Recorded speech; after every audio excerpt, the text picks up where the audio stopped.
Ginsabat sa Malacanang nga daw kaangay nga pamurugso ni Vice President Sara Duterte.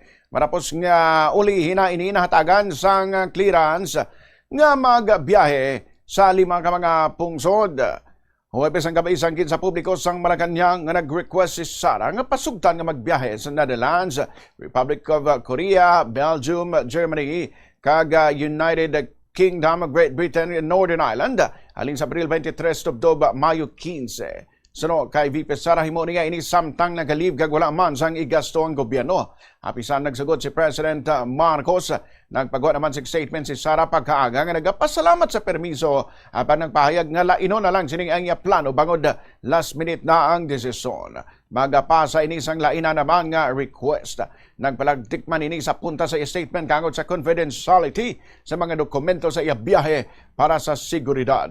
Nagsabat ang palasyo nga ginhatag Manila ang permiso isa kadlaw antes ang biyahe. Nagpanindugan man si Palace Press Officer Attorney Claire Castro nga hindi pribado nga tao si Sara gani nga hindi sini matago-tago ang mga bagay bisan gusto niya ini nga masekreto.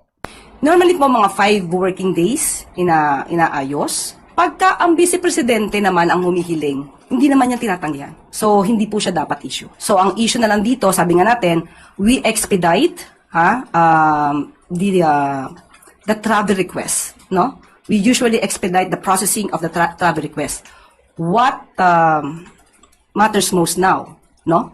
Bakit nagbago ang isipan ni Pangulo or rather ni dating ni Vice Presidente?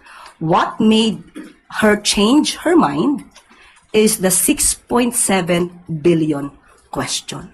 Hindi ko naman sinabi na mamasyal. Sinabi ko nagbabakasyon, personal trip. Wala po bang kakayahan ng presidente na questionin ang vice presidente na, oops, teka, parang nagbabakasyon ka na nga lang. Sabi nga natin, ibigay ang hilig ng walang ligalig.